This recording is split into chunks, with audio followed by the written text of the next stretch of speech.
د افغان کډوالو په اصلي سهولتکارو باندې اوس شروع شو. د 28 آئیني ترمیم هم پاس شو. فیلډ مارشل سید عاصم منیر چې کوم دی هغه ته د چیف اف ډیفنس فورسز عهده ملو شوه. آئیني عدالت هم جوړ شو.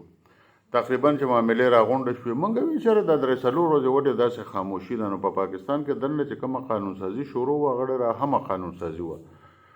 هغې کې چې کومه د پاکستان څونه امنیتي ځواکونه دي د هغې لپاره یو مشترکه سټریټیجک کمانډ جوړ شو. ځکه چې نن سبا پخوانی زمانه نه ده چې هوایي ځواک په ځان لري او سمندري ځواک په ځان لري او ځمکنی ځواک په ځان لري، بلکې دا به اوس سایبر ځواک چې کوم دی په ځان لري.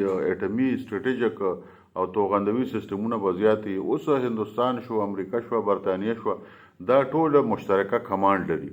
نو زما په خیال چې زمونږ فیلډ مارشل سید عاصم منیر چې اوس ورته مونږ چیف اف ډیفنس فورسز وایو، هغه او د هغه ملګري لږ مصروف وو په دغه کار کې، خو دې اړخ نه پام نه وړېدلی. بیګا د شپې تقریبا د سهارې 5 بجې چې کوم واقعیت شوي دي او کومې ګرفتارۍ شوي دي، نو په هغې کې چې کومو خلکو افغان کډوالو له شناختي کارډونه جوړ کړو. نو په خیبر پښتونخوا کې زه صرف د خیبر پښتونخوا د اسلام آباد خبره کومه، د پنجاب یا د بلوچستان یا د کراچۍ یا د نورو ځایونو خبره نه کومه.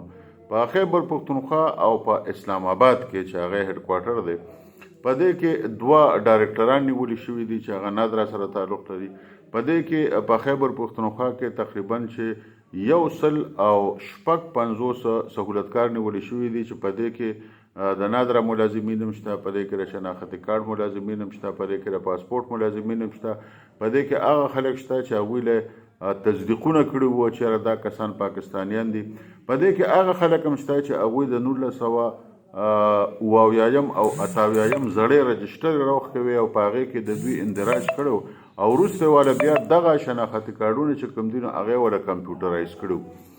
نو دا ټول کسان چې کوم دي دا ګرفتاری شوي دي او دا ټولې ګرفتاری که موږ د اسلام آباد او که موږ د پیښور او د خیبر پښتونخوا ګرفتاری تقریبا وشمېرو، نو دا تقریبا چې څه د پاسه 300 کسانو ته رسي. او د دې کې ډېر اهم کسان دي، داسې کسان دي پکې چې که د هغې متعلق تاسو وورئ نو غوږونو له به ګوته یوسئ.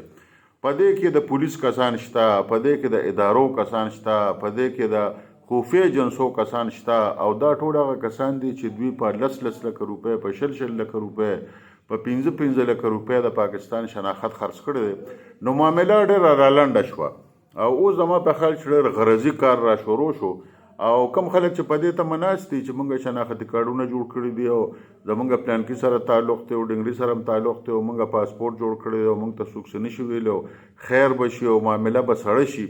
معامله به اوس تیزیږي. تاسو چې اوس وګورئ چې کله نوټیفیکیشن د چیف اف ډیفنس فورسز وشي، فیلډ مارشل سید عاصم منیر او آئیني عدالت هم نن حل پورته کړي او فول کورټ اجلاس هم وشي، نو د هغې نه پس په تاسو ګورئ چې د سبا نه کوم غوبل جوړیږي په افغان کډوالو باندې او بیا د دې څه حل روزي نو د هغې به هم تاسو ته پته ولګي. خو ما وایي چې د دې اهمو ګرفتارونو تاسو زه خبر کړم او ډېر زر به تاسو د نورو ډېرو اهمو ګرفتارونو هم خبر شئ چې هغه به د کلو په سطح هم وي، د ویلج کونسلو په سطح به هم وي، هغه به د ښارونو په سطح هم وي او هغه به په لویه پیمانه هم وي او په لاندې پیمانه به هم وي.